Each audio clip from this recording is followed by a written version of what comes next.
Hello guys, in this video I am going to show you how to select your country in the Packeta application.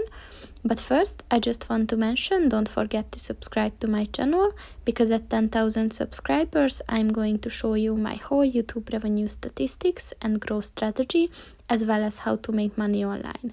Let's jump into it. First of all, open the application on your phone. Click on the profile button on the bottom of the page on the right. Click on language and country. And if you scroll down a bit, you can see the change localization part. So here you can just click on the white column and you can just change your country.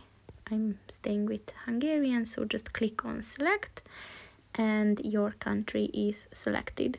So that's pretty much it for this video, guys. See you in the next one. Goodbye.